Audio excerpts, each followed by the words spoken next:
Hello everyone, I am Sonal and I welcome you all on my YouTube channel AM Zoology. So students, finally Tilka Manjhi Bhagalpur university वाले students का exam होने जा रहा है। Finally university ने अपने एग्जाम करवाने का सिलसिला स्टार्ट कर ही दिया। अब एक एक करके पार्ट 1, पार्ट 2, पार्ट 3 सभी एग्जाम्स होंगे। तो अब जितने भी स्टूडेंट्स हो, चाहे वो पार्ट 1 में हो, पार्ट 2 में हो या फिर पार्ट 3 में हो, उन सभी को अब एग्जाम के लिए रेडी होना ही पड़ेगा। ठीक है, तो बीएससी पार्ट 1 के एग्जाम्स होने वाले हैं। जोलॉजी ऑनर्स का मैं यहाँ पे सजेशन लाई हूँ। ओके, और जैसा कि आप जानते हैं कि हमारे सजेशंस 100% एक्यूरेट होते हैं। तो जिन लोगों को हल्का सा भी डाउट है या फिर जो भी एग्जाम के लिए प्रिपेयर कर रहे हैं, जो भी बच्चे बीएससी पार्ट 1 जोलॉजी का एग्जाम देने वाले हैं, जिनका सेशन 2019 से 2022 तक का है, जो बच्चे पार्ट 1 का एग्जाम देने वाले हैं, उनको ये सेशन जरूर देखना चाहिए। और आप सभी से रिक्वेस्ट है कि आप सभी इस सेशन को जरूर अपने फ्रेंड्स के साथ शेयर करेंगे, क्योंकि जितना ज्यादा आप शेयर करोगे उतने सारे बच्चों को इसका फायदा जरूर मिलेगा। ठीक है, अब देखो इस सजेशन में क्या रहने वाला है। जोलॉजी ऑनर्स के पेपर में 2 पेपर होते हैं, पेपर 1 एंड पेपर 2। सो मैंने इन दोनों ही पेपर्स के सजेशंस को बनाया है और मैं आप तक लेके आई हूँ। इस सजेशन को बहुत ध्यान से देखना और बिल्कुल घबराना नहीं है। ठीक है, सो स्टूडेंट्स, सजेशन से पहले कुछ बातों को डिस्कस करना जरूरी है, क्योंकि बहुत सारे बीएससी पार्ट 1 के एग्जाम देने वाले बच्चों को ये पता नहीं होता ये क्वेश्चन कैसे अटेम्प्ट करना है। कई बच्चों को बहुत सारे कंफ्यूजन होते हैं। तो सबसे पहले देख लो, पेपर 1 का एग्जाम पहले दिन होगा। ठीक है, एंड जो आपके पेपर 2 है उसके एग्जाम दूसरे दिन होते हैं। ठीक है, तो पेपर 1 हो या फिर पेपर 2, जोलॉजी का कोई भी पेपर हो, तो सबसे पहले तो आपको टाइम के बारे में जानना चाहिए। टाइम आपको कितना मिलेगा। टाइम की बात कर रहे हैं तो you will get 3 hours. Okay, and full marks क्या होंगे एग्जाम के लिए। फुल मार्क्स होते हैं आपके 75। ठीक है, बाकी के 25 मार्क्स आपको प्रैक्टिकल के दौरान मिलते हैं। तो अभी जो थियोरी होती है आपकी, ठीक है, पेपर 1 एंड पेपर 2 की जो थियोरी होती है, ये कितने मार्क्स की होती है, ये 75 मार्क्स के होंगे। Is that clear. अब देखो क्वेश्चन कैसे अटेम्प्ट करना होता है। जो आपका पेपर 1 है, पेपर 1 में आपको क्वेश्चन पेपर जो होगा उसमें सबसे पहले आपको ऑब्जेक्टिव क्वेश्चंस मिलेंगे। ठीक है, ऑब्जेक्टिव या आप कह लो मल्टीपल चॉइस क्वेश्चंस मिलते हैं। तो मल्टीपल चॉइस क्वेश्चन 15 मार्क्स के होते हैं। ठीक है, ईच क्वेश्चन कैरीज 1 मार्क्स। ठीक है, 15 मार्क्स के होते हैं 15 क्वेश्चन। Is that clear. ये आपका हो गया क्वेश्चन नंबर 1। बाकी के 4 क्वेश्चन जो बच जाते हैं, बाकी के 4 क्वेश्चंस आपको लॉन्ग आंसर्स के फॉर्म में आंसर करना है। ठीक है, जो आपके क्वेश्चन होंगे लॉन्ग क्वेश्चन आंसर्स होते हैं। ओके, लॉन्ग क्वेश्चन आंसर होते हैं। Is that clear. तो ये टोटल क्या हो गया, एक क्वेश्चन तो आप ऑब्जेक्टिव के कर रहे हो, 4 क्वेश्चन आप लॉन्ग क्वेश्चन आंसर कर रहे हो। तो टोटल मिला के क्या हो जाता है यहाँ पे, टोटल आप यू आर डूइंग 5 क्वेश्चंस। ठीक है, 4 क्वेश्चन लॉन्ग और एक क्वेश्चन आपका मल्टीपल चॉइस क्वेश्चन वाला। Is that clear. और इन सब के फुल मार्क्स कितने होते हैं, 75। क्लियर है। पेपर 2 में भी कुछ इसी तरह का होता है, लेकिन पेपर 2 में क्या होता है, ग्रुप ए और ग्रुप बी, ये 2 ग्रुप्स आपको देखने को मिलते हैं और दोनों ही ग्रुप से 2-2 क्वेश्चन आपको करना है, ताकि 4 लॉन्ग क्वेश्चन आंसर हुए और एक मल्टीपल चॉइस क्वेश्चन तो रहता ही है एग्जाम में। ठीक है, आई होप ये क्लियर होगा। जिनको क्लियर नहीं है वो एम जोलॉजी चैनल पे जो हमारा प्लेलिस्ट है वहां पे जाके नो योर सिलेबस वाली जो हमने सीरीज चलाई है, जिसमें हमने हर यूनिवर्सिटी के जोलॉजी के सिलेबस को डिस्कस किया है, वहां पे आप टीएमबीयू वाले सिलेबस को देख लो। वहां पे मैंने मार्किंग पैटर्न को भी डिटेल में डिस्कस किया है और आपको क्वेश्चन कैसे अटेम्प्ट करने चाहिए कि मैंने सारी चीजें A to Z आपके सिलेबस को डिस्कस किया है, साथ साथ आपको क्वेश्चन कैसे अटेम्प्ट करने चाहिए और क्वेश्चन कितने मार्क्स का आता है, राइट, A to Z जो सारी जानकारी है वहां पे अवेलेबल है उस वीडियो में। तो आप उस पर्टिकुलर वीडियो को जाके बिल्कुल देख लो जिनको थोड़ा बहुत भी कंफ्यूजन है। ओके, तो बढ़ते हैं हम आगे। सो स्टूडेंट्स, आपके सामने आ गया है आपका सजेशन। इस सजेशन को जरूर फॉलो करें आप। अब देखो, कई बच्चे होंगे इतने सारे क्वेश्चन को देख के वो क्या करने लगेंगे, इन 2-3 दिन में जितने भी दिन आपके पास बाकी है उसमें याद करना स्टार्ट कर देंगे, कंफ्यूज हो जाएंगे, घबराएंगे। तो प्लीज बिल्कुल ऐसा मत करें। जो आपने पहले से याद किया है जो क्वेश्चन, उसको और अच्छा कीजिए, उसको रिवाइज कीजिए। लास्ट टाइम में इन सारे सजेशंस में से अगर आपको घबराहट हो रही है, अगर आपके क्वेश्चन की लिस्ट में ये सारे क्वेश्चन नहीं आते, तो आप 1-2 क्वेश्चन, आप जो हल्के क्वेश्चंस हैं उसको आप जरूर देख के जाएं और कोशिश करें अपने लैंग्वेज में ही लिखने के लिए, और बिल्कुल पैनिक ना हो, ठीक है। और जिन लोगों ने पूरे साल तैयारी की है उनके लिए तो ये डेफिनेटली एक बून का काम करेगा, ठीक है। लास्ट टाइम पे ये सजेशन जो आपको मिल जाते हैं तो ये बहुत कॉन्फिडेंस देते हैं, ठीक है। सो स्टूडेंट्स, बिल्कुल घबराइएगा मत। जिन लोगों की तैयारी में कमी है, जिन लोगों की फाइनल लिस्ट में ये सारे क्वेश्चंस नहीं है, तो उनको बिल्कुल सीरियस होने की जरूरत है। पार्ट 2 में ऐसी गलती ना करें। अगर आपको डायरेक्शन नहीं मिल रहा है कि कैसे तैयारी करें, कैसे पढ़ाई करें, तो बिल्कुल आप हमारे कोर्सेज को ज्वाइन कर सकते हैं। हमारी सारी डिटेल्स हमारे चैनल पे ऑलरेडी अवेलेबल है, ठीक है। और जो नीचे चल रहा है स्क्रीन पे नंबर, वहां पे भी अपने डाउट्स को आप क्लियर कर सकते हैं। और अपने तैयारी को बेहतर बनाने के लिए आप हमारे अलग अलग कोर्सेज में इनरोल कर सकते हैं, आप इंक्वायरी कर सकते हैं, ताकि दोबारा इस तरह की सिचुएशन क्रिएट ना हो, ठीक है। तो चलिए बढ़ते हम अपने सिलेबस के बारे में। सबसे पहले मैं डिस्कस कर रही हूँ यहाँ पे paper 1। Okay, paper 1 BSc part 1 zoology honours का, ठीक है। तो सारे बच्चे कहीं पे आप नोट डाउन करना चाहते हैं तो बिल्कुल आप कर ले नोट डाउन और अपनी तैयारी को अच्छे से कीजिए, ठीक है। सबसे पहला क्वेश्चन जो मैंने सजेशंस में रखा है वो क्या है, describe different types of canal system in sponges with the diagrams. तो अगर आपने कनाल सिस्टम पढ़ा है, पॉरीफेरा चैप्टर पढ़ा है, पॉरीफेरा फाइलम पढ़ा है, तो बिल्कुल आपने कनाल सिस्टम भी पढ़ा होगा, तो ये क्वेश्चन वहीं से आया है, ठीक है। एग्जामिनर इस क्वेश्चन को थोड़ा सा ट्विस्ट करके आपके सामने ऐसे भी दे सकता है, तो मैंने यहाँ पे क्वेश्चन के टाइप्स भी लिखे हैं, ठीक है।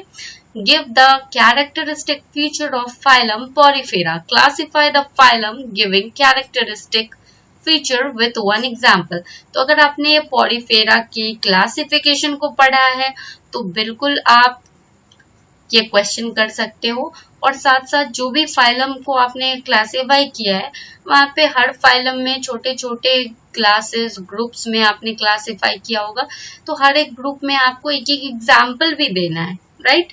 तो जिन लोगों को पॉरीफेरा पता है उनके लिए बहुत अच्छी बात है, जिन लोगों को नहीं पता है तो चैनल पे मेरा एक वीडियो भी अवेलेबल होगा पॉरीफेरा से रिलेटेड, तो आप उसको देख लें, तो आप ओवरव्यू ले लेंगे तो आपको पता होगा कि इस क्वेश्चन को करना कैसे है।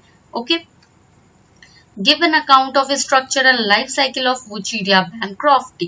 तो वुचीरिया बैंक्रॉफ्टी जिन लोगों ने पढ़ा है, बहुत अच्छी बात है, कॉन्ग्रेचुलेशंस, आप ये क्वेश्चन करके आओगे डेफिनेटली एग्जाम में। Next question, describe the external structure and affinities of peripatus. Peripatus is very important for exam. तो peripatus जिन लोगों को एक छोटा टॉपिक चाहिए एग्जाम के लिए, वो लास्ट टाइम पे peripatus को देख के जा सकते हैं, okay. Next question is describe the structure and life history of taenia solium. तो टीनिया सोलियम जिन लोगों ने पढ़ा है, बहुत अच्छी बात है, ये क्वेश्चन भी बहुत इंपॉर्टेंट है, okay. Give an account of structure and life cycle of Leishmania donovani. Okay, ये क्वेश्चन भी आप कर सकते हो prepare. Next question is give an account of torsion and detorsion in gastropods. तो जिन लोगों ने गैस्ट्रोपोड टॉपिक पढ़ा है उन लोगों को टॉर्सन डिटॉर्सन भी पता होगा कॉन्सेप्ट क्या है, तो उन लोगों को बहुत अच्छे से ये टॉपिक एक बार देख के जाना चाहिए जरूर। Next is discuss the life history of Obelia. Okay, Aurelia और ओबेलिया हर बार अल्टरनेट वॉइस आता है। तो लास्ट टाइम अगर आप 2019 के क्वेश्चन को देखोगे तो वहां पे ऑरेलिया पूछा गया था, तो इस बार ज्यादा चांसेस है ओबेलिया आने के। तो आप ये क्वेश्चन देख के जा सकते हो। अब जिन लोगों को क्लासिफिकेशन करना बहुत इजी लगता है उन लोगों के लिए ये क्वेश्चन बड़ा इंपॉर्टेंट है। इस क्वेश्चन को आप बहुत अच्छे से नोट डाउन कर लो। Give salient features of phylum Annelida. अगर आपने फाइलम एनिलिडा पढ़ा है तो उनके साइलेंट फीचर्स भी आपको पता होंगे। सारे फीचर्स को आपको लिखना है, साथ साथ आपको एनिलिडा फाइलम को क्लासिफाई करना है, और जितनी भी क्लासिफिकेशन आप करोगे उन सारे क्लासेस के कैरेक्टरिस्टिक फीचर्स को आपको मेंशन करना है क्वेश्चन में, और साथ साथ एग्जाम्पल। अगर आप एग्जाम्पल नहीं मेंशन करते हो तो यहाँ पे आपके कुछ नंबर कटने के चांसेस होंगे। तो एग्जाम्पल को बहुत अच्छे से देख के जाना, क्योंकि बार बार नेम्स को हम भूल जाते हैं, तो इसलिए फीचर्स और साथ साथ नेम को रिलेट करके बिल्कुल एग्जाम में लिख के आना है। ठीक है, देखो ये जो 8 क्वेश्चन है, अब कुछ बच्चे ऐसे होंगे जो पैनिक हो गए होंगे, 8 क्वेश्चन को याद करने लगेंगे फिर से। बिल्कुल ऐसा मत करना। मैंने ये लंबे चौड़े लिस्ट इसलिए आपको दिए क्योंकि इस बार पूरे चांसेस है ट्रेंड चेंज होने के। क्योंकि अगर आपने 3-4 क्वेश्चंस भी प्रिपेयर कर लिया है, इस लिस्ट से वो मैच हो रहे हैं, तो बिल्कुल आपका एग्जाम 100% अच्छा जाएगा, आपके अच्छे नंबर आएंगे। ठीक है, अब बढ़ते हम पेपर 2 की तरफ। पेपर 2 में मैंने बताया था कि यहाँ पे ग्रुपिंग होती है, ग्रुप ए और ग्रुप बी, इस तरह से क्वेश्चंस आपको पूछे जाएंगे एग्जाम में। ठीक है, तो ग्रुप ए से आपको क्या करना है, 2 क्वेश्चंस शॉर्टलिस्ट करके जो भी आपको आता है 2 क्वेश्चन लिख के आना है एग्जाम में। ठीक है, ग्रुप बी से भी आपको 2 क्वेश्चंस लिख के आने हैं। ठीक है, सबसे पहला क्वेश्चन है mention characteristic feature of phylum Echinodermata. Classify the phylum giving at least 3 characteristic feature and 1 example। तो जिन लोगों ने इकिनोडर्मेटा पढ़ा है, बहुत अच्छे से पढ़ा है, तो वो क्लासिफिकेशन भी कर लेंगे और आप अच्छे से ये क्वेश्चन करके आओगे। नंबर 2, क्वेश्चन नंबर 2 पे आते हैं हम। Give the characteristic feature of phylum Hemichordata. तो हेमिकॉर्डाटा अगर आपने पढ़ा है तो आप इजिली करके आओगे। ठीक है, सबसे पहले आपको क्वेश्चन में फीचर्स लिखना है, उसके बाद आपको क्लासिफिकेशन करना है। ठीक है, क्लासिफिकेशन में भी जितने ग्रुप्स में या स्पीसीज को आप मेंशन कर रहे हो, ठीक है, उन सारे स्पीसीज के कुछ कुछ कैरेक्टरिस्टिक फीचर आपको याद करके रखना है, वहां पे वो मेंशन करना है। ओके, देखो ये दोनों क्वेश्चन बहुत इंपॉर्टेंट है। हर साल अगर आप देखोगे क्वेश्चन में तो ये हर साल ये 2 क्वेश्चंस जरूर पूछे जाते हैं, तो बिल्कुल इन दोनों की तैयारी आपकी होनी ही चाहिए। तो ये दोनों क्वेश्चंस हाई प्रायोरिटी लिस्ट पे आप रखो, number 1 and number 2। This is very very important question. Okay, number 3 question क्या है, 3 क्वेश्चन है आपकी स्टार फिश से रिलेटेड। ओके, स्टार फिश को ही हम एस्टीरियस के नेम से जानते हैं। तो देखते हैं कैसे क्वेश्चन एग्जामिनर पूछते हैं आपसे। Describe the structure and function of water vascular system in Asturias, या फिर आप कह सकते हो starfish। ठीक है, starfish कुछ बच्चों को याद रहता है, कुछ बच्चों को Asturias देख के वो घबरा जाते हैं।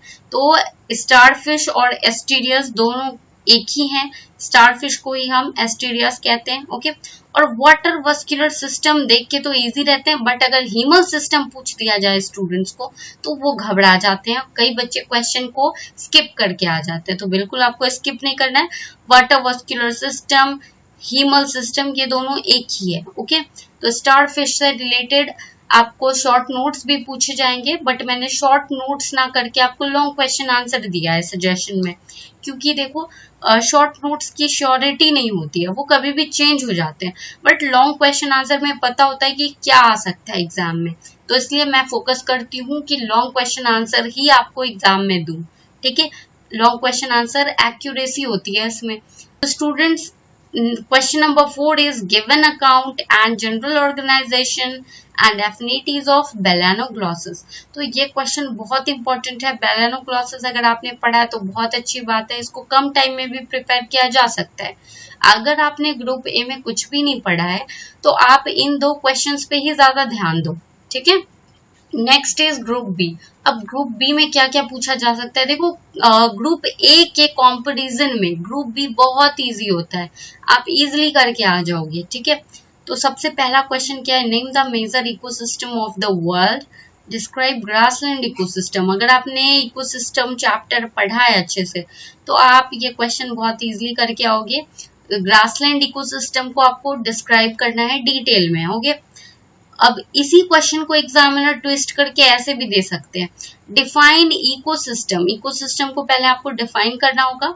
देन क्वेश्चन का सेकंड हाफ क्या कहता है, describe the general organisation of pond ecosystem. तो देखो कभी कभी ग्रासलैंड इकोसिस्टम ना पूछ के आपसे पॉन्ड इकोसिस्टम पूछा जाता है, तो इन दोनों ही इकोसिस्टम्स को आपको अच्छे से याद कर लेना है, grassland ecosystem and pond ecosystem. Is that clear? Next is What do you understand by biogeochemical cycle? देखो आपको कुछ ग्रुप बी में आपको कुछ साइकिल्स भी पढ़ने होते हैं, biogeochemical cycle, nitrogen cycle, right, hydrogen cycle. तो आपको पढ़ना कौन सा चाहिए, एग्जाम में कौन सा आ सकता है, बायोजियोकेमिकल साइकिल आ सकता है एग्जाम में, ठीक है। तो बायोजियोकेमिकल साइकिल में अच्छे से आप पढ़ के जाओ, बहुत छोटा सा टॉपिक है, बस इसमें जो बायोजियोकेमिकल साइकिल का जो डायग्राम होता है, जो आपको साइकिल बनानी होती है, इस पे बहुत अच्छे से फोकस करना, बाकी क्वेश्चन में कोई जान नहीं है, आप अच्छे से करके आओगे, ठीक है। Next question is describe the pests of fruits and vegetable. या तो क्वेश्चन में आपको फ्रूट पेस्ट पूछ सकता है, या तो वेजिटेबल पेस्ट पूछ सकता है, या फिर दोनों ही पूछ सकता है एग्जामिनर, ठीक है। तो फ्रूट पेस्ट और वेजिटेबल पेस्ट, ये आपको 2-3 पेस्ट के नाम याद करने होंगे, स्ट्रक्चर वगैरह बना लेना आप, ठीक है। और इसके बारे में कैसे कंट्रोल किया जा सकता है, हमारे फ्रूट को, हमारे वेजिटेबल को हार्म ना हो इन पेस्ट के थ्रू, इन पेस्ट को कैसे रोका जा सकता है, ये भी आपको मेंशन करना है, ठीक है। Question number 4, question number 4 is describe some major pest of wheat and their harmful effects on crop. तो क्रॉप पे क्या असर पड़ता है, जो व्हीट पेस्ट होते हैं उनके नेम को मेंशन करना है, थोड़ी डिटेल मेंशन करनी है आपको, इनके बारे में डिस्क्राइब करना है, और इनके हार्मफुल इफेक्ट क्या हो सकते हैं हमारे फसल पे, हमारे क्रॉप पे, ये मेंशन करना है, ठीक है। क्वेश्चन का सेकंड हाफ क्या कहता है, how this paste can be controlled. In paste को हम कैसे रोक सकते हैं, ठीक है, ये भी आपको मेंशन करना है। Question number 5, right an essay on apiculture. Apiculture बहुत इजी टॉपिक है, अगर आपने किया है तो फिर तो आपको फुल में फुल मार्क्स मिल ही जाएंगे, बहुत अच्छे से इसको लिखना होगा आपको। क्वेश्चन का सेकंड हाफ भी आपको ध्यान में रखना है, तब जाके आपका आंसर पूरा होगा। Add a note on the importance of its product. Apiculture क्या होता है, rearing of honey bee. Honey bee का जो पालन होता है, ठीक है, मधुमक्खी पालन को हम क्या बोलते हैं, एपीकल्चर बोलते हैं। और इंडिया में कैसे एपीकल्चर किया जाता है इसके बारे में आपको डिटेल लिखनी है आंसर में। और साथ साथ जो हमें हनी प्राप्त होती है, हनी में जो इसके इम्पोर्टेंस होते हैं, जो फूड इम्पोर्टेंस होता है हनी का, हनी से क्या क्या फायदे हमें मिलते हैं, economic importance as well as जो हमारी हेल्थ इम्पोर्टेंस होते हैं, हनी क्या हमारे हेल्थ को कैसे बेनिफिट पहुंचाता है, इसके बारे में आपको मेंशन करना है, okay. Next question and the last question is, यहाँ पे देखो मैंने कुछ एसेज यहाँ पे आपको दिया है, ठीक है, क्योंकि ग्रुप बी में ढेर सारे ऐसे आपको देखने को मिल सकते हैं। तो अगर आपने wild life conservation in India इस टॉपिक को पढ़ा है तो आपको इस पे भी ऐसे लिखने आ सकते हैं। वाटर पोल्यूशन, एयर पोल्यूशन, ये बहुत हल्के फुल्के टॉपिक हैं, अगर आप इसको इजीली एक दिन में भी आप कर सकते हो, अगर आप इन टॉपिक्स को कर लेते हो तो बहुत अच्छी बात है, 2 क्वेश्चन आपके ग्रुप बी से ऐसे निकल जाएंगे। अगर आपको बायोजियोकेमिकल साइकिल नहीं याद होता है, पॉन्ड इकोसिस्टम, ग्रासलैंड इकोसिस्टम नहीं याद होता है, तो आप इन एसेस को याद कर लो बहुत अच्छे से और एपीकल्चर पढ़ के जाओ, ये एग्जाम में जरूर पूछे जाएंगे। या फिर हल्के टॉपिक में अगर देखें तो पेस्ट जो होते हैं, व्हीट पेस्ट और फ्रूट वेजिटेबल पेस्ट, इनको भी आप पढ़ के जा सकते हो, ओके। तो बहुत ही इजी है, आप इजीली करके आओगे और बिल्कुल कॉन्फिडेंट होके जाओ। अब ऐसा नहीं कि मैंने ये क्वेश्चन दे दिया है तो इन सारे क्वेश्चन को आप रटने में लग जाओ, ये काम बिल्कुल मत करना। आपके पास टाइम कम है और आपको ज्यादा अच्छे से काम होके अपने आंसर्स को देना है। तो जो आपने पहले याद किया है उसी को लिख के, उसी को पढ़ के जाओ, आप रिवाइज करते जाओ। और बाकी अगर आपसे कुछ नहीं हो रहा है, आपका दिमाग नहीं काम कर रहा है, नर्वस हो आप, तो आप ए से पढ़ के जाओ। ए से जरूर आता है एग्जाम में, ठीक है। ए से आप पढ़ के जाओ। ये 2 क्वेश्चन अगर आप इससे कर लेते हो तो आपके फुल में फुल मार्क्स आ जाएंगे, ठीक है। सो स्टूडेंट्स, यहाँ पे होता है हमारा ये सेशन एंड। बहुत अच्छे से एग्जाम देके आना, बेस्ट ऑफ लक। आप सभी के बहुत अच्छे अच्छे मार्क्स आए। तो इन सारे सजेशन को अच्छे से देखना, बिल्कुल सजेशन देख के घबराना नहीं है। मैंने लंबी लिस्ट इसलिए की है, बार बार मैं बता रही हूँ, क्योंकि एग्जाम आपके डिले हुए हैं। यहाँ पे क्वेश्चन पूछने का ट्रेंड चेंज हो सकता है। सो अब यहाँ पे ये सेशन एंड होता है। Thank you, that's all for today. और अपने प्रेपरेशंस में लगे हुए रहो। Best of luck. Thank you.